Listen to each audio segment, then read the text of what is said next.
Hi, welcome to competitive cracker. ഞാൻ സഞ്ജയ്. ഇപ്പോൾ നമ്മൾ ഇന്ന് സീടെറ്റ് സയൻസിൽ നിന്ന് സയൻസിന്റെ കുറച്ച് പെഡഗോഗി ചോദ്യങ്ങളാണ് ഡിസ്കസ് ചെയ്യാനായിട്ട് പോകുന്നത്. മെത്തേഡ്സ് ഓഫ് ടീച്ചിങ്ങുമായിട്ട് ബന്ധപ്പെട്ട കുറച്ച് ചോദ്യങ്ങളാണ് നമ്മൾ ഇന്ന് ഡിസ്കസ് ചെയ്യാനായിട്ട് പോകുന്നത്. ഇപ്പോൾ ക്ലാസ്സിലേക്ക് നമുക്ക് നേരെ കടക്കാം. Okay, yes. അപ്പോൾ നോക്കിയുള്ള നമ്മുടെ ഒന്നാമത്തെ ചോദ്യം, teaching methodology what does pedagogy refers to. നമ്മൾ പെഡഗോഗി എന്ന് പറയാറുണ്ട് അല്ലെ. ഈ പെഡഗോഗി എന്ന് പറയുന്നത് എന്താണ് അർത്ഥമാക്കുന്നത്? ഓപ്ഷൻസ് ഉണ്ട്. The art and science of teaching, students behaviour, assessment methods, classroom management. എന്താണ് പെഡഗോഗി? ഇത് പെഡഗോഗി എന്ന് വെച്ച് കഴിഞ്ഞാൽ പെഡഗോഗിയുടെ മീനിങ് എന്താണെന്ന് ചോദിച്ചു കഴിഞ്ഞാൽ എന്താണ്? Pedagogy is the art and science of teaching അല്ലെ. സയൻസിലെ art and science of teaching അല്ലെ. ടീച്ചിങ്ങിന്റെ സയൻസ് ആൻഡ് ആർട്ടിന് നമ്മൾ വിളിക്കുന്ന പേരാണ് എന്തെന്ന് പറയുന്നത്? പെഡഗോഗി എന്ന് പറയുന്നത്. പല ചോദ്യങ്ങളിലും പല എക്സാമുകൾക്കും ഈ ഒരു ചോദ്യം ചോദിച്ചിട്ടുണ്ട്. വളരെ ബേസിക് ആയിട്ടുള്ള നോളജ് ആണ് പെഡഗോഗി എന്താണ് എന്നുള്ളത്. അപ്പൊ അത് വളരെ ക്ലിയർ ആയിട്ട് മനസ്സിലാക്കുക. Pedagogy is the art and science of teaching എന്നാണ്. ഓക്കെ, വളരെ സിമ്പിൾ ആയിട്ടുള്ള ചോദ്യമാണ്. നമുക്ക് അടുത്ത ചോദ്യത്തിലേക്ക് പോവാം. അടുത്ത ചോദ്യം, what is the following is A learner centred method. നമുക്കറിയാം മെത്തേഡ്സ് ഓഫ് ടീച്ചിങ്ങിനെ പ്രധാനമായിട്ട് നമുക്ക് രണ്ടായിട്ട് തരംതിരിക്കാം. ഏതൊക്കെയാണ്? ഒന്ന് സ്റ്റുഡന്റ് സെന്റേർഡ് അല്ലെ, സ്റ്റുഡന്റ് സെന്റേർഡ് മെത്തേഡ്സ് ഓഫ് ടീച്ചിങ്ങും അതേപോലെ teacher centred methods of teaching. ഒരു ടീച്ചിങ് മെത്തേഡിൽ ലേണിംഗ് പ്രോസസ്സിൽ അവിടെ ഇമ്പോർട്ടൻസ് ടീച്ചർക്കാണ് അവിടെ ഇമ്പോർട്ടൻസ് എങ്കിൽ അത്തരം മെത്തേഡ്സിനെ നമ്മൾ എന്തെന്ന് വിളിക്കുന്നു? Teacher centred methods of teaching എന്ന് പറയുന്നു. ഇനി ഒരു മെത്തേഡ്സ് ഓഫ് ടീച്ചിങ്ങില് ഒരു ലേണിംഗ് പ്രോസസ്സിൽ സ്റ്റുഡൻസിനാണ് ഇമ്പോർട്ടന്റ്, അവിടെ മുഖ്യത അല്ലെങ്കിൽ അവിടെ ഇമ്പോർട്ടൻസ് സ്റ്റുഡൻസിനാണ് എങ്കിൽ അത്തരം ടീച്ചിങ്ങിനെ നമ്മൾ വിളിക്കുന്ന പേരാണ് ലേണർ സെന്റേർഡ് അല്ലെങ്കിൽ സ്റ്റുഡന്റ് സെന്റേർഡ് മെത്തേഡ്സ് എന്ന് വിളിക്കുന്നത്. ഇവിടെ ചോദിച്ചിരിക്കുന്നത് the following learner centred method എന്നാണ്. അതായത് സ്റ്റുഡൻസിന് ഇമ്പോർട്ടൻസ് കൊടുക്കുന്ന ടീച്ചിങ് മെത്തേഡ്സ് ഏതാണെന്നോ? ഒരുപാട് മെത്തേഡുകളുണ്ട്. ഇവിടെ കൊടുത്തിരിക്കുന്ന ഓപ്ഷൻസിൽ സ്റ്റുഡൻസിന് ഇമ്പോർട്ടൻസ് കൊടുക്കുന്ന മെത്തേഡ്സ് ഏതാണ്? അവിടെ ഇമ്പോർട്ടന്റ് സ്റ്റുഡൻസ് അവരുടെ ഐഡിയാസ് സ്വയം കൺസ്ട്രക്ട് ചെയ്യുകയാണ് അല്ലെ. അത്തരം മെത്തേഡ്സ് ഏതാണെന്നാണ് ചോദിച്ചിരിക്കുന്നത്. നമുക്ക് ഓപ്ഷൻസ് നോക്കാം. ഒന്ന് ഇൻക്വയറി അപ്രോച്ച് അല്ലെങ്കിൽ inquiry method, lecture method, demonstration method, അതുപോലെ ടീം ടീച്ചിങ്. നമുക്ക് ഓരോന്നും എടുത്ത് പറയാം, എന്നിട്ട് ഓപ്ഷൻസിലേക്ക് വരാം. ആദ്യം താഴെ ടീം ടീച്ചിങ്. അപ്പൊ എന്താണ് ഈ ടീം ടീച്ചിങ് എന്ന് പറയുന്നത്? അതായത് ഒന്നിലധികം ടീച്ചേഴ്സ് എന്ത് ചെയ്യുന്നു? കുട്ടികളെ പഠിപ്പിക്കുന്നു. ആ ഒരു മെത്തേഡിനെ വിളിക്കുന്ന പേരാണ് ടീം ടീച്ചിങ് എന്ന് പറയുന്നത്. അവിടെ തീർച്ചയായിട്ടും ഇമ്പോർട്ടൻസ് ആർക്ക് തന്നെയാണ്? അവിടെ മേജർ റോൾ വഹിക്കുന്ന ടീച്ചർ തന്നെയാണ് അല്ലെ. ടീച്ചർ പറയുന്ന കാര്യങ്ങൾ സ്റ്റുഡൻസ് കേട്ടിരിക്കുന്നു. ഒന്നിലധികം ടീച്ചേഴ്സ് അവിടെ ഇൻവോൾവ് ചെയ്യുന്നു എന്ന് മാത്രമേ ഉള്ളൂ. അപ്പോൾ ടീം ടീച്ചിങ് എന്ന് പറയുന്നത് ഏതാണ്? ഒരു ടീച്ചർ സെന്റേർഡ് മെത്തേഡ് ആണ് നമുക്ക് പറയാൻ സാധിക്കും അല്ലെ. Teacher centred methods of teaching ആണ് എന്ന് പറയുന്നത് ടീം ടീച്ചിങ് എന്ന് പറയുന്നത്. അടുത്ത നോക്കിക്കോളൂ, ഡെമോൺസ്ട്രേഷൻ മെത്തേഡ്. എന്താണ് ഈ ഡെമോൺസ്ട്രേഷൻ മെത്തേഡ് എന്ന് പറയുന്നത്? ചില ടോപ്പിക്കുകൾ ഉണ്ടാവും. ഫോർ എക്സാമ്പിൾ, നമ്മൾ ബയോളജിയുടെ പ്ലാൻ പാർട്ടുകളാണ് പഠിപ്പിക്കുന്നത്. അപ്പോൾ പ്ലാൻ പാർട്ടുകൾ പഠിപ്പിക്കുമ്പോൾ ഏറ്റവും യൂസ്ഫുൾ ആയിട്ടുള്ള മെത്തേഡ് ഏതാണ്? ഈ ഡെമോൺസ്ട്രേഷൻ മെത്തേഡാണ്. അതായത് പ്ലാൻ പാർട്ട് നമ്മൾ പഠിപ്പിക്കുമ്പോൾ ആ പ്ലാന്റിന്റെ സ്പെസിമെൻസ് അല്ലെങ്കിൽ ഇത് ഏത് പ്ലാന്റ് ആണോ ആ പ്ലാന്റ് നമ്മൾ ക്ലാസ് റൂമിൽ കൊണ്ടുവന്ന് കുട്ടികളെ ഡെമോൺസ്ട്രേറ്റ് ചെയ്ത് കാണിച്ച് പഠിപ്പിക്കുന്നു. ആ മെത്തേഡിനെ നമ്മൾ വിളിക്കുന്ന പേരാണ് ഇതെന്ന് പറയുന്നത് ഡെമോൺസ്ട്രേഷൻ മെത്തേഡ് എന്ന് പറയുന്നത്. അപ്പൊ അവിടെ സാധാരണ ലെക്ചർ മെത്തേഡിന്റെ കൂടി അവിടെ കാര്യങ്ങൾ കുട്ടികളെ കാണിച്ച് പഠിപ്പിക്കുന്ന മെത്തേഡിനെ നമ്മൾ വിളിക്കുന്ന പേരാണ് ഡെമോൺസ്ട്രേഷൻ മെത്തേഡ് എന്ന് പറയുന്നത്. അവിടെ സ്റ്റുഡൻസ് എന്ന് പറയുന്നത് പാസീവ് ലിസണേഴ്സ് ആണ്. അവർ ഈ പറയുന്ന കാര്യങ്ങൾ കേട്ടിരിക്കുന്നു എന്ന് മാത്രമേ ഉള്ളൂ. സോ ഡെമോൺസ്ട്രേഷൻ മെത്തേഡ് എന്ന് പറയുന്നത് എന്താണ്? ഒരു ടീച്ചർ സെന്റേർഡ് മെത്തേഡ് തന്നെയാണ്. അവിടെ ഇമ്പോർട്ടൻസ് ടീച്ചറാണ്. ടീച്ചർ പറയുന്ന കാര്യങ്ങൾ കുട്ടികൾ കേട്ടുകൊണ്ടിരിക്കുന്നു അല്ലെ. ടീച്ചറിനാണ് അവിടെ മേജർ റോള്. അതുകൊണ്ട് തന്നെ ഡെമോൺസ്ട്രേഷൻ മെത്തേഡ് എന്ന് പറയുന്നത് എന്താണ്? ഒരു ടീച്ചർ സെന്റേർഡ് മെത്തേഡ് ആണ് എന്ന് മനസ്സിലാക്കുക. അടുത്താണ് ലെക്ചർ മെത്തേഡ്. അതും അറിയാം അല്ലെ. ലെക്ചർ മെത്തേഡും അവിടെ ഇമ്പോർട്ടൻസ് ആർക്ക് തന്നെയാണ്? ടീച്ചർക്ക് തന്നെയാണ്. ടീച്ചർ പറയുന്ന കാര്യങ്ങൾ ഒരു വലിയൊരു ക്ലാസ് റൂമിൽ ഒരു കൂട്ടം കുട്ടികളെ നമുക്ക് ഒരേപോലെ ക്ലാസ്സിലിരുത്തി പഠിപ്പിക്കാനായിട്ട് സാധിക്കുന്നു. അതെന്താണ്? ഒരു ടീച്ചർ സെന്റേർഡ് മെത്തേഡാണ്. ടീച്ചർ പറയുന്ന കാര്യങ്ങൾ കുട്ടികൾ കേട്ടുകൊണ്ടിരിക്കുന്നു. സ്റ്റുഡൻസ് എന്ന് പറയുന്ന അവിടെ പാസീവ് ലിസണേഴ്സ് ആണ്. സോ ഈ പറഞ്ഞ 3 മെത്തേഡുകൾ, ഏത്? ലെക്ചർ മെത്തേഡ്, ഡെമോൺസ്ട്രേഷൻ മെത്തേഡ്, അതുപോലെ ടീം ടീച്ചിങ്, അതെല്ലാം എന്താണ്? ഒരു ടീച്ചർ സെന്റേർഡ് മെത്തേഡാണ്. പിന്നീടാണ് എൻക്വയറി അപ്രോച്ച് അല്ലെങ്കിൽ എൻക്വയറി മെത്തേഡ് എന്ന് പറയുന്നത്. അവിടെ കുട്ടികളെ സ്വയം അന്വേഷിക്കുകയാണ്. അവർ പുതിയ പുതിയ കാര്യങ്ങൾ ഡിസ്കവർ ചെയ്ത് കണ്ടുപിടിക്കുകയാണ്. അവിടെ മേജർ റോൾ ആർക്ക് തന്നെയാണ്? സ്റ്റുഡൻസിന് തന്നെയാണ് അല്ല. ഒരു ടോപ്പിക് അവർക്ക് കൊടുക്കുന്നു, അവർ ആ ഒരു ടോപ്പിക്കിനെ പറ്റി ഇൻക്വയറി ചെയ്യുന്നു. അവർ അത് മനസ്സിലാക്കി ആ കാര്യങ്ങളെ കുറിച്ച് പഠിച്ച് അവിടെ സ്വയം മനസ്സിലാക്കി പഠിക്കുകയാണ് അല്ലെ. അപ്പൊ അത്തരത്തിൽ ഇൻക്വയറി അപ്രോച്ച് അവിടെ സ്റ്റുഡൻസിനാണ് ഇമ്പോർട്ടന്റ് റോൾ. അല്ലെ? ടീച്ചർ എന്ന് പറയുന്നത് അവിടെ ഒരു മെന്റർ മാത്രമാണ്. സ്റ്റുഡൻസിനാണ് ഇമ്പോർട്ടന്റ് റോള്. ഇവിടെ ചോദിച്ചിരിക്കുന്ന ലേണർ സെന്റേർഡ് മെത്തേഡ് ഏതാണ് എന്നുള്ളതാണ്. ഇവിടെ ലേണർ സെന്റേർഡ് മെത്തേഡ് ഏതാണ്? ഇൻക്വയറി അപ്രോച്ച് ആണ് എന്ന് മനസ്സിലാക്കുക. പലതവണ ചോദ്യങ്ങൾക്ക് എക്സാമിന് ചോദിച്ച ചോദ്യമാണ്. അപ്പൊ അത് വളരെ ക്ലിയർ ആയിട്ട് മനസ്സിലാക്കി വെക്കുക കേട്ടോ. Okay, yes. അടുത്തൊരു ചോദ്യത്തിലേക്ക് പോവാം. അടുത്തൊരു ചോദ്യം, what is the main focus of student centred learning? നമ്മൾ സ്റ്റുഡന്റ് സെന്റേർഡ് ലേണിംഗ് എന്താണെന്ന് പഠിച്ചു. അതിന്റെ മേജർ ഫോക്കസ് എന്താണ് എന്നുള്ളതാണ്. ഓപ്ഷൻസ് ഉണ്ട്: teacher centred instruction, passive learning, active student participation and autonomy, then memorisation of fact. നമുക്ക് ആ ഓപ്ഷൻസ് വായിക്കുമ്പോൾ നമുക്ക് ക്ലിയർ ആയിട്ട് ആൻസറിലേക്ക് എത്തിച്ചേരാൻ സാധിക്കും. സ്റ്റുഡന്റ് സെന്റേർഡ് എന്ന് പറയുമ്പോൾ അവിടെ കുട്ടികളുടെ ആക്ടിവിറ്റി വർദ്ധിപ്പിക്കുക, അവരുടെ പാർട്ടിസിപ്പേഷൻ വർദ്ധിപ്പിക്കുക, അല്ലെ? എന്നുള്ളതാണ് അതിന്റെ ഏറ്റവും ഇമ്പോർട്ടന്റ് ആയിട്ടുള്ള ഒരു കൺസെപ്റ്റ് തന്നെ. സോ ആൻസർ എന്ന് പറയുന്ന ഓപ്ഷൻ സി ആണ്. Active student participation and autonomy ആണ് കേട്ടോ കറക്റ്റ് ആൻസർ. ഓപ്ഷൻ സി ആണ് അതിന്റെ കറക്റ്റ് ആൻസർ. യെസ്. അടുത്തൊരു ചോദ്യത്തിലേക്ക് പോവാം. Which is the teaching methods involves presenting students with a problem or question to solve and allowing them to explore possible solutions? ആണോ ചോദ്യം? ഒരു പോസിബിൾ സൊല്യൂഷൻസിലെ അവർ ക്ലിയർ ചെയ്യാനായിട്ട് അവർക്ക് ഏതെല്ലാം മെത്തേഡിലൂടെ സാധിക്കുന്നു? നോക്കിക്കോളാ. Rote learning, inquiry based learning, drill and practice, Socrates questions. കണ്ടോ? അതായത് കുട്ടികൾക്ക് ഒരു പ്രോബ്ലം കൊടുത്തു കഴിഞ്ഞാൽ അവർ ആ പ്രോബ്ലത്തെ എന്ത് ചെയ്യുന്നു? ആ ഒരു പ്രോബ്ലത്തിന് സൊല്യൂഷൻ കണ്ടെത്തുന്നു. അത്തരം മെത്തേഡ്, ആ ഒരു രീതിയിലുള്ള ഏറ്റവും പോസിബിൾ ആയിട്ടുള്ള മെത്തേഡ് ഏതാണ് എന്നുള്ളതാണ് നമ്മുടെ ചോദ്യം. റൂട്ട് ലേണിംഗ് എന്ന് വെച്ച് കഴിഞ്ഞാൽ നമുക്കറിയാം അല്ലെ, നമ്മളൊരു ഫാക്ട് മെമ്മറൈസ് ചെയ്യുന്നതിന് നമ്മൾ വിളിക്കുന്ന പേരാണ് അല്ലെ, നമ്മൾ ഒന്നും അറിയാതെ കാണാപ്പാടം പഠിക്കുന്ന ലേണിങ്ങിനെ വിളിക്കുന്ന പേരാണ് റൂട്ട് ലേണിംഗ് എന്ന് പറയുന്നത്. സോ അത് വരില്ല എന്തായാലും അല്ലെ. അടുത്ത ഡ്രിൽ ആൻഡ് പ്രാക്ടീസ് അല്ല, അതുമല്ല. ഡ്രിൽ ആൻഡ് പ്രാക്ടീസും ഇല്ല, ക്വസ്റ്റ്യനിങ്ങും അല്ല. അത്തരം മെത്തേഡ് ഇവിടെ ഇൻവോൾവ് ചെയ്യുന്ന സ്റ്റുഡൻസിന് ഒരു കാര്യം കൊടുത്തു കഴിഞ്ഞാൽ കുട്ടികൾ അത് കണ്ടുപിടിക്കുന്ന മെത്തേഡ് അല്ലെ, കുട്ടികൾ അത് സ്വയം കണ്ടുപിടിക്കുന്ന മെത്തേഡ് ഏതാണെന്ന് ചോദിച്ചു കഴിഞ്ഞാൽ ഓൾറെഡി നമ്മൾ പറഞ്ഞ പോലെ ഇൻക്വയറി ബേസ്ഡ് ലേണിംഗ് ആണ്. ഇൻക്വയറി ബേസ്ഡ് ലേണിംഗ് ആണ്. ഓക്കെ, ഇതും പ്രീവിയസ് ഇയർ ചോദിച്ച ചോദ്യമാണ് CTET-ൽ. ഓക്കെ, നെക്സ്റ്റ് ചോദ്യത്തിലേക്ക് പോവാം. അങ്ങനെ കുറച്ച് ഏറ്റവും ഇമ്പോർട്ടൻ്റ് ആയിട്ടുള്ള ഒരു ടീച്ചിങ് മെത്തേഡുകളാണ്. 3 മെത്തേഡുകൾ. ഒന്ന് ഇൻഡക്റ്റീവ് മെത്തേഡ് അല്ലെങ്കിൽ ഇൻഡക്റ്റീവ് റീസണിങ്, ഡിഡക്റ്റീവ് മെത്തേഡ് അല്ലെങ്കിൽ ഡിഡക്റ്റീവ് റീസണിങ്, 3 അനലോജിക്കൽ മെത്തേഡ് അല്ലെങ്കിൽ അനലോജിക്കൽ റീസണിങ്. ഇപ്പൊ എന്താണ് ഇത് തമ്മിലുള്ള ഡിഫറൻസ്? വളരെ ക്ലിയർ ആയിട്ട് നമുക്ക് മനസ്സിലാക്കണം. കാരണം നമുക്ക് എപ്പോഴും തെറ്റിപ്പോകുന്നതാണ്. ഇതാ ഓർത്തിരിക്കാനായിട്ട് നിങ്ങളുടെ ഒരു കോഡ് പഠിച്ചാൽ മതി. നമ്മൾ DGP എന്ന് കേട്ടിട്ടുണ്ടല്ലോ, DGP അല്ലേ? ആ DGP എന്ന് പറയുന്ന കോഡ് പഠിച്ചാൽ മതി. അതായത് ഡിഡക്റ്റീവ് റീസണിങ് എന്താണെന്ന് ചോദിച്ചു കഴിഞ്ഞാൽ GP ജനറൽ ടു പർട്ടിക്കുലർ ആണ്. General to particular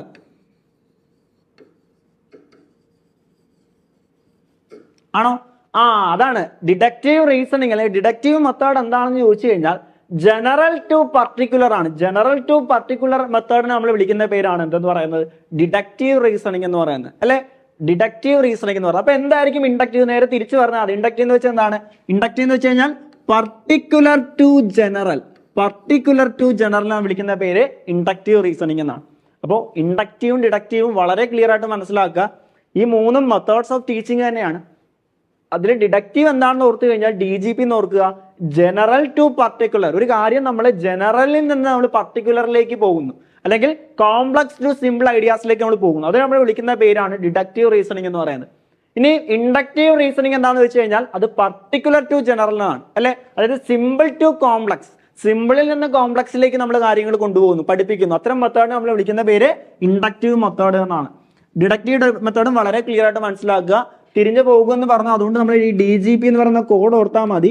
DGP deductive method എന്ന് വെച്ച് കഴിഞ്ഞാൽ ജനറൽ ടു പർട്ടിക്കുലർ ആണ് എന്ന് മനസ്സിലാക്കുക. ഓക്കെ അല്ലെ. പിന്നീടാണ് അവസാനം വരുന്നത് അനലോജിക്കൽ റീസണിങ്. ഒന്നുമില്ല, അറിയാവുന്നതിൽ നിന്ന് അറിയാത്ത കാര്യങ്ങളിലേക്കുള്ള പഠനം. അതായത് നോൺ ടു അൺനോൺ. അറിയാവുന്നതിൽ നിന്ന് അറിയാത്ത കാര്യങ്ങൾ പഠിക്കുന്ന ടൈപ്പ് ഓഫ് റീസണിങ് അല്ലെങ്കിൽ മെത്തേഡ്സ് ഓഫ് ടീച്ചിങ് നമ്മൾ വിളിക്കുന്ന പേര് അനലോജിക്കൽ റീസണിങ് എന്നാണ്. അത് നോൺ ടു അൺനോൺ ആ മെത്തേഡിനെ വിളിക്കുന്ന പേര് അനലോജിക്കൽ റീസണിങ്. അപ്പൊ ആ ഒരു 3 ടോപ്പിക്, ആ ഒരു 3 പോയിന്റുകൾ വളരെ ക്ലിയർ ആയിട്ട് മനസ്സിലാക്കി വെക്കുക. ഇത് പലതവണ തിരിച്ചും മറിച്ചും ചോദിക്കുന്നതാണ്. അതുകൊണ്ട് ആ തിരിഞ്ഞു പോകാതെ വളരെ ക്ലിയർ ആയിട്ട് മനസ്സിലാക്കി പഠിക്കാനായിട്ട് ശ്രമിക്കുക കേട്ടോ. Okay, yes. അടുത്ത ചോദ്യത്തിലേക്ക് പോവാം. ചോദ്യം ഇതാണ്: which teaching method encourage students to explore and solve real world problems? പറയുന്നുണ്ട് real world problems through critical thinking and collaboration. Critical തിങ്കിങ്ങിലൂടെയും കൊളാബറേഷനിലൂടെയും ഒരു റിയൽ വേൾഡ് പ്രോബ്ലത്തെ സോൾവ് ചെയ്യാൻ പറ്റുന്ന ടൈപ്പ് ഓഫ് ടീച്ചിങ് ഏതാണ് എന്നുള്ളത്, type of methods of learning ഏതാണ് എന്നുള്ളതാണ്. ഏതാണ്? പ്രൊജക്ട് ബേസ്ഡ് ലേണിംഗ് ഉണ്ട്, റൂട്ട് ലേണിംഗ് ഉണ്ട്, ലെക്ചർ ബേസ്ഡ് ഇൻസ്ട്രക്ഷൻ ഉണ്ട്, ഡ്രിൽ ആൻഡ് പ്രാക്ടീസ് ഉണ്ട്. ഇവിടെ ഓപ്ഷനിൽ നിന്ന് തന്നെ നമുക്ക് അണ്ടർസ്റ്റുഡ് ആണ് ആൻസർ ഏതാണ് എന്ന് അല്ലേ. റൂട്ട് ലേണിംഗ് അല്ല എന്തായാലും, അതൊരിക്കലും വരില്ല. കാര്യങ്ങൾ മെമ്മറൈസ് ചെയ്യുന്നതിന് നമ്മൾ വിളിക്കുന്ന പേരാണ് റൂട്ട് ലേണിംഗ്, അത് വരില്ല. ലെക്ചർ ബേസ്ഡ് ഇൻസ്ട്രക്ഷൻ വരില്ല, ഡ്രിൽ ആൻഡ് പ്രാക്ടീസും വരില്ല. ഒരു റിയൽ വേൾഡ് പ്രോബ്ലത്തെ സോൾവ് ചെയ്യാൻ പറ്റിയ ഏറ്റവും യൂസ്ഫുൾ ആയിട്ടുള്ള മെത്തേഡ്സ് ഓഫ് ടീച്ചിങ് അല്ലെ ലേണിംഗ് ഏതാണെന്ന് ചോദിച്ചു കഴിഞ്ഞാൽ പ്രൊജക്ട് ബേസ്ഡ് ലേണിംഗ് ആണ്. പ്രൊജക്ട് ബേസ്ഡ് ലേണിംഗ് ആണ് എന്ന് മനസ്സിലാക്കുക. പ്രൊജക്ട് ബേസ്ഡ് ലേണിംഗ്, നമ്മൾ കുട്ടികൾക്ക് ഒരു പ്രൊജക്ട് കൊടുക്കുന്നു, അവരത് കാര്യങ്ങളെ സ്വയം മനസ്സിലാക്കി പഠിക്കുന്ന മെത്തേഡിനെയാണ് നമ്മൾ എന്തെന്ന് പറയുന്നത്, പ്രൊജക്ട് ബേസ്ഡ് ലേണിംഗ് എന്ന് പറയുന്നത്. ഇത് ആരാണ് കണ്ടുപിടിച്ചെന്നൊക്കെ മിക്ക എക്സാമുകളിലും ചോദിക്കുന്നതാണ്. ആരൊക്കെയാണ്?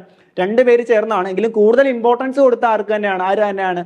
കിൽ പാട്രിക് എന്ന് പറയുന്ന സയന്റിസ്റ്റ് ആണ്. കിൽ പാട്രിക്കും അതേപോലെ സ്റ്റീവൻസൺ. കിൽ പാട്രിക്, സ്റ്റീവൻസൺ എന്നീ രണ്ട് സയന്റിസ്റ്റുകളാണ് എന്ത് ചെയ്തത്? ഏത് മെത്തേഡ്?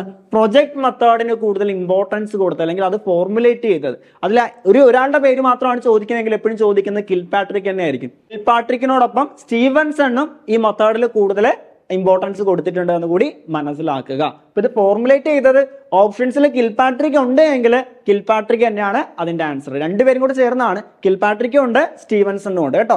സാധാരണ എക്സാമുകൾക്ക് കിൽ പാട്രിക് മാത്രമേ വരാറുള്ളൂ.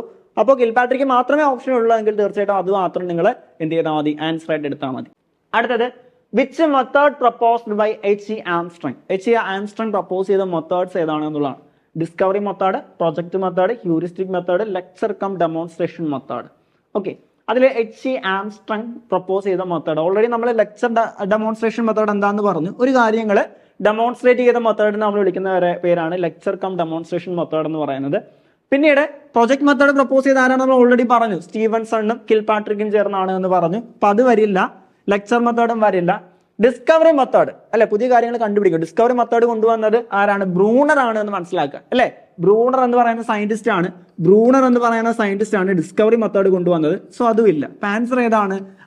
ഹ്യൂറിസ്റ്റിക് മെത്തേഡ് എന്നാണ്. ഹ്യൂറിസ്റ്റിക് മെത്തേഡ് കൊണ്ടുവന്നത് ആരാണ്? H.E. ആംസ്ട്രോങ് ആണ്. അതായത് ഹ്യൂറിസ്റ്റിക് മെത്തേഡ് അത് സ്റ്റുഡന്റ് സെന്റേർഡ് മെത്തേഡ് ആണ് അല്ലെ. ഹ്യൂറിസ്കോ അതിന്റെ കറക്റ്റ് മീനിങ് എന്താന്ന് വെച്ച് കഴിഞ്ഞാൽ ടു ഡിസ്കവർ എന്നാണ് അതിന്റെ കറക്റ്റ് മീനിങ്. ഓക്കെ, ഹ്യൂറിസ്റ്റിക്കിന്റെ കറക്റ്റ് മീനിങ് എന്താന്ന് വെച്ച് കഴിഞ്ഞാൽ ടു ഡിസ്കവർ. കുട്ടികളെ സ്വയം കാര്യങ്ങളെ എന്ത് ചെയ്യുന്നു? ഡിസ്കവർ ചെയ്യുന്ന ടൈപ്പ് മെത്തേഡ് നമ്മൾ വിളിക്കുന്ന പേരാണ് H.E. ആംസ്ട്രോങ് എന്ന് പറയുന്നത്. അവിടെ ടീച്ചർ അതിനുവേണ്ട ഗൈഡൻസ് മാത്രം പ്രൊവൈഡ് ചെയ്യുന്നു. കുട്ടികൾ സ്വയം അത് എക്സ്പെരിമെന്റിലൂടെ സ്വയം കണ്ടെത്തുന്നു. ആ മെത്തേഡിനെ വിളിക്കുന്ന പേരാണ് ഹ്യൂറിസ്റ്റിക് മെത്തേഡ് എന്ന് പറയുന്നത്. ടീച്ചർ ചെയ്യേണ്ട കാര്യങ്ങൾ, ഫോർ എക്സാമ്പിൾ നമ്മുടെ ലബോറട്ടറിയിലാണെങ്കിൽ ടീച്ചർ ചെയ്യേണ്ട കാര്യങ്ങൾ അടങ്ങിയ ഒരു കീ നൽകുന്നു. കുട്ടികളെ ആ ഒരു കീ യൂസ് ചെയ്ത് സ്വയം ആ എക്സ്പെരിമെന്റുകൾ സ്വയം കണ്ടക്ട് ചെയ്ത് ആ ഒരു കൺക്ലൂഷനിലേക്ക് എത്തുന്നു. That kind of teaching is called heuristic method എന്ന് പറയുന്നു അല്ലെ. അതിനെ നമ്മൾ വിളിക്കുന്ന പേരാണ് ഹ്യൂറിസ്റ്റിക് മെത്തേഡ് എന്ന് പറയുന്നത്. അവർ സ്വയം കാര്യങ്ങൾ ഡിസ്കവർ ചെയ്യുകയാണ്. ടീച്ചർ എന്ന് പറയുന്നത് അവിടെ ഒരു മെന്റർ റോള് മാത്രമേ ഉള്ളൂ അല്ലെ. അത്തരം മെത്തേഡ് നമ്മൾ വിളിക്കുന്ന പേര് എന്താണ്? ഹ്യൂറിസ്റ്റിക് മെത്തേഡ് ആണ്. അത് ഫോർമുലേറ്റ് ചെയ്തത് ആരാണ്? H.E. ആംസ്ട്രോങ് ആണ്. പൊതുവെ ഇത് സയൻസ് പഠനങ്ങൾക്കാണ് ഇത്തരം കൈൻഡ്സ് ഓഫ് ടീച്ചിങ് മെത്തേഡ് നമ്മൾ യൂസ് ചെയ്യുന്നത് കൂടി മനസ്സിലാക്കുക. ഓക്കെ അല്ലേ? യെസ്. ഇനി മിക്ക എക്സാമുകൾക്കും വരുന്ന ഒരു പോയിന്റ് ആണ്. അപ്പൊ അത് ഇങ്ങനെ ഒരു പോയിന്റുകൾ വരും. അതായത് നമുക്കറിയാം സയന്റിഫിക് മെത്തേഡ്സ് എന്താണെന്നറിയാം. വളരെ സിമ്പിൾ ആയിട്ട് എന്താണ് സയന്റിഫിക് മെത്തേഡ്സ് എന്ന് ചോദിച്ചു കഴിഞ്ഞാൽ എന്താണ് സയന്റിഫിക് മെത്തേഡ്? ഒരു സയന്റിസ്റ്റ് ഫോളോ ചെയ്യുന്ന മെത്തേഡുകൾ. ഒരു എക്സ്പെരിമെന്റ് കണ്ടക്ട് ചെയ്യാനായിട്ട് അല്ലെങ്കിൽ ഒരു കൺക്ലൂഷനിൽ എത്താനായിട്ട് ഒരു സയന്റിസ്റ്റ് ഫോളോ അപ്പ് ചെയ്യുന്ന കാര്യങ്ങൾ നമ്മൾ വിളിക്കുന്ന പേരാണ് സയന്റിഫിക് മെത്തേഡ്സ് എന്ന് പറയുന്നത്. ആണോ? അപ്പൊ ആ സയന്റിഫിക് മെത്തേഡ്സിന്റെ സ്റ്റെപ്പുകൾ പല എക്സാമുകൾക്ക് ഇത് മാറിയും തിരിഞ്ഞുമൊക്കെ തരും. അത് കറക്റ്റ് ഓർഡറിലാക്കാനൊക്കെ പറഞ്ഞ് ചോദിക്കാറുണ്ട്. എന്തൊക്കെയാണ്? ഒന്നാമത്തെ സ്റ്റെപ്പ് എന്ന് പറയുന്നത് സെൻസിങ് എ പ്രോബ്ലം ആണ്. ആദ്യം നമ്മൾ ഒരു പ്രശ്നത്തെ നമ്മൾ തിരിച്ചറിയുന്നു. അല്ലെങ്കിൽ അതിനെ വിളിക്കുന്ന മറ്റൊരു പേര് നമ്മൾ ഒബ്സർവേഷൻ എന്നാണ്. അതിനെ വിളിക്കുന്ന മറ്റൊരു പേരാണ് ഒബ്സർവേഷൻ. ആദ്യം ഒബ്സർവേഷനിലൂടെയോ അല്ലെങ്കിൽ പ്രോബ്ലം നമ്മൾ സെൻസ് ചെയ്യുന്നു. ഏത് രീതിയിലൂടെ? ഒബ്സർവേഷനിലൂടെ. നമുക്ക് രണ്ട് രീതിയിലുള്ള ഒബ്സർവേഷൻസ് നടത്താം. ഒന്ന് ഡയറക്റ്റ് ഒബ്സർവേഷനും രണ്ട് ഇൻഡയറക്റ്റ് ഒബ്സർവേഷനും. നമ്മുടെ സാധാരണ ഐ വെച്ച് യൂസ് ചെയ്യുന്ന നമ്മുടെ കണ്ണ് ഉപയോഗിച്ചുള്ള ഒബ്സർവേഷൻ നമ്മൾ വിളിക്കുന്ന പേര് ഡയറക്റ്റ് ഒബ്സർവേഷൻ എന്നും. ഇനി നമ്മൾ ഏതെങ്കിലും ഇൻസ്ട്രുമെന്റ്സ് യൂസ് ചെയ്യുന്നു അതിന് നമ്മൾ വിളിക്കുന്ന പേര് ഇൻഡയറക്റ്റ് ഒബ്സർവേഷൻ എന്നും. സോ അങ്ങനെ നമ്മൾ ഒബ്സർവേഷനിലൂടെ ഒരു പ്രോബ്ലത്തെ നമ്മൾ ഐഡന്റിഫൈ ചെയ്യുന്നു, ഒരു പ്രോബ്ലത്തെ നമ്മൾ തിരിച്ചറിയുന്നു. ഇനി ആ പ്രോബ്ലത്തെ തിരിച്ചറിഞ്ഞു കഴിഞ്ഞ് രണ്ടാമത്തെ സ്റ്റെപ്പാണ് അതിനെ പറ്റിയുള്ള ഡാറ്റാസ് കളക്ട് ചെയ്യുക എന്നുള്ളതാണ്. നമ്മൾ ആ ഒരു പ്രോബ്ലം എന്താണോ അതിനെക്കുറിച്ചുള്ള ഡാറ്റാസ്, കൂടുതൽ ഇൻഫോർമേഷൻസ് അല്ലെങ്കിൽ ഡാറ്റാസ് കളക്ട് ചെയ്യുക. അതിന് രണ്ടാമത്തെ സ്റ്റെപ്പ് നമ്മൾ ഡാറ്റാസ് കളക്ട് ചെയ്യുന്നു. ഡാറ്റാസ് കളക്ട് ചെയ്ത് കഴിഞ്ഞ് അതിനെപ്പറ്റി നമ്മൾ എന്തുണ്ടാക്കുന്നു, ചില നിഗമനങ്ങളിലേക്ക് എത്തിച്ചേരുന്നു. അതിനുള്ള കാരണങ്ങൾ ഇങ്ങനെ ഇതുകൊണ്ടാവാം, അങ്ങനെ എന്തെല്ലാം അതിന് കാരണങ്ങൾ ഉണ്ടാവും എന്നുള്ളതിനെ പറ്റി കുറച്ച് നിഗമനങ്ങളിൽ നമ്മൾ എത്തിച്ചേർന്നു. അത്തരം നിഗമനങ്ങളെ നമ്മൾ വിളിക്കുന്ന പേരാണ് ഹൈപ്പോത്തിസിസ് എന്ന് പറയുന്നത്. ഒരു പ്രോബ്ലത്തെ തിരിച്ചറിയുന്നു, പ്രോബ്ലത്തെ തിരിച്ചറിഞ്ഞു കഴിഞ്ഞ് നമ്മൾ ഡാറ്റ കളക്ട് ചെയ്യുകയാണ് രണ്ടാമത്തെ സ്റ്റെപ്പ്. അത് കഴിഞ്ഞ് ഡാറ്റ കളക്ട് ചെയ്ത് കഴിഞ്ഞ് ഇതിനുള്ള റീസൺ, കാരണം എന്താവാം, ഇതാവാം, അല്ലെങ്കിൽ ഇതിനുള്ള കാരണം ഇതാവാം, അത്തരത്തിലുള്ള നിഗമനങ്ങളിൽ എത്തിച്ചേർന്നു അല്ലെ. അത്തരം നിഗമനങ്ങളെ നമ്മൾ വിളിക്കുന്ന പേര് ഹൈപ്പോത്തിസിസ് എന്നാണ്.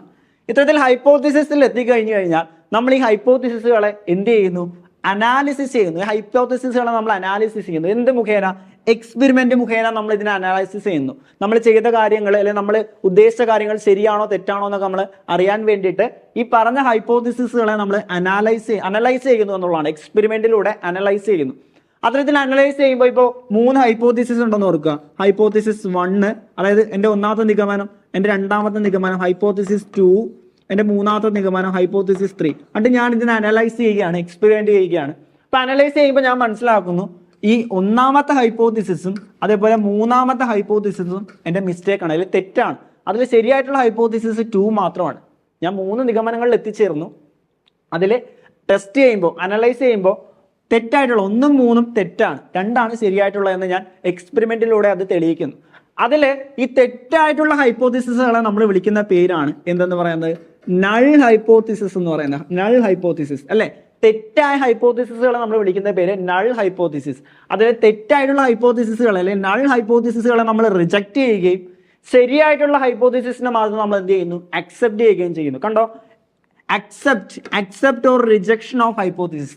അതിൽ ശരിയായിട്ടുള്ളതിനെ നമ്മൾ അക്സെപ്റ്റ് ചെയ്യുകയും തെറ്റായിട്ടുള്ളതിനെ നമ്മൾ റിജക്ട് ചെയ്യുകയും ചെയ്യുന്നു. അത് കഴിഞ്ഞ് ഈ പറഞ്ഞ കാര്യങ്ങളെ ബേസ് ചെയ്ത് നമ്മളൊരു കൺക്ലൂഷനിൽ എത്തുന്നു അല്ലെ, നമ്മളൊരു കൺക്ലൂഷനിൽ എത്തുന്നു. അത് കഴിഞ്ഞ് നമ്മൾ അതിനെ ജനറലൈസ് ചെയ്യുന്നു അല്ലെ, ജനറലൈസ് ചെയ്യുന്നു. പിന്നീട് ഈ കാര്യങ്ങൾ പുതിയ പുതിയ സിറ്റുവേഷനിലേക്ക് നമ്മൾ യൂസ് ചെയ്യുകയാണ് ചെയ്യുന്നത്. അപ്പൊ ഇതാണ് ഒരു സയന്റിഫിക് മെത്തേഡ്സിന്റെ ഡിഫറെന്റ് സ്റ്റെപ്പ് എന്ന് വളരെ ക്ലിയർ ആയിട്ട് മനസ്സിലാക്കുക. ആദ്യം ഒരു പ്രോബ്ലത്തെ തിരിച്ചറിയുന്നു, അല്ലെങ്കിൽ ഒബ്സർവേഷൻ ചെയ്യുന്നു, ഡാറ്റ കളക്ട് ചെയ്യുന്നു, ഹൈപ്പോത്തിസിസ് ചെയ്യുന്നു, ഹൈപ്പോത്തിസിസ് അനലൈസ് ചെയ്യുന്നു, അനലൈസ് ചെയ്ത് കഴിഞ്ഞാൽ അതിനെ അക്സെപ്റ്റ് ചെയ്യുന്നു, റിജക്ട് ചെയ്യുന്നു, കൺക്ലൂഷനിൽ എത്തുന്നു, ജനറലൈസേഷൻ എത്തുന്നു. പിന്നീട് പുതിയ കാര്യങ്ങൾ പുതിയ സിറ്റുവേഷനിൽ നമ്മൾ അപ്ലൈ ചെയ്യുന്നു. പലതവണ ചോദിക്കാറുള്ളതാണ്, അതുകൊണ്ട് വളരെ ക്ലിയർ ആയിട്ട് മനസ്സിലാക്കുക. ഓക്കെ അല്ലേ? യെസ്. നമ്മൾ അടുത്തൊരു ചോദ്യത്തിലേക്ക് വരാം. അതായത് what is the primary characteristics of lecture methods of teaching. Lecture method എന്താണെന്ന് പറഞ്ഞത് ഓൾറെഡി പറഞ്ഞു, ഒരു ടീച്ചർ സെന്റേർഡ് ആണ്. അവിടെ കൂടുതൽ ഇമ്പോർട്ടൻസ് ടീച്ചറിനാണ്. ആ ലെക്ചർ മെത്തേഡിന്റെ പ്രൈമറി ക്യാരക്ടറിസ്റ്റിക്സ് എന്താണ് എന്നുള്ളതാണ്. 2-way communication, active student participation, 1-way communication, practical demonstration. Lecture മെത്തേഡിൽ എന്തുണ്ടാവില്ല? 2-way കമ്മ്യൂണിക്കേഷൻ ഉണ്ടാവില്ല അല്ലേ. അവിടെ ടീച്ചർ എന്ന് പറയുന്ന കാര്യങ്ങൾ സ്റ്റുഡൻസ് കേൾക്കുകയാണ്. അവിടെ സ്റ്റുഡൻസ് ഒരു പാസീവ് ലിസണേഴ്സ് മാത്രമാണ്. ഒൺലി ത്രൂ 1-way കമ്മ്യൂണിക്കേഷൻ മാത്രമാണ് അവിടെ നടക്കുന്നത്. അവിടെ 2-way കമ്മ്യൂണിക്കേഷൻ നടക്കില്ല. ആക്റ്റീവ് സ്റ്റുഡന്റ് പാർട്ടിസിപ്പേഷൻ അവിടെ ഉണ്ടാവില്ല ലെക്ചർ മെത്തേഡിൽ. 1-way കമ്മ്യൂണിക്കേഷൻ അത് കറക്റ്റ് ആണ് അല്ലേ. 1-way കമ്മ്യൂണിക്കേഷൻ അവിടെ ഉണ്ടാകത്തുള്ളൂ. ടീച്ചർ മാത്രം അവിടെ കമ്മ്യൂണിക്കേറ്റ് ചെയ്യുന്നുള്ളൂ. അതേപോലെ പ്രാക്ടിക്കൽ ഡെമോൺസ്ട്രേഷനും എന്തുണ്ടാവില്ല, എവിടെ ഉണ്ടാവില്ല? ലെക്ചർ മെത്തേഡ്സിൽ ഉണ്ടാവില്ല, ലെക്ചർ മെത്തേഡ്സിൽ ഉണ്ടാവില്ല. അപ്പൊ അതിന്റെ കറക്റ്റ് ആൻസർ 1-way കമ്മ്യൂണിക്കേഷൻ ആണ്. ഇവിടെ ചോദിച്ചതിന്റെ കറക്റ്റ് ആൻസർ എന്ന് പറയുന്നത് ഏതാണ്?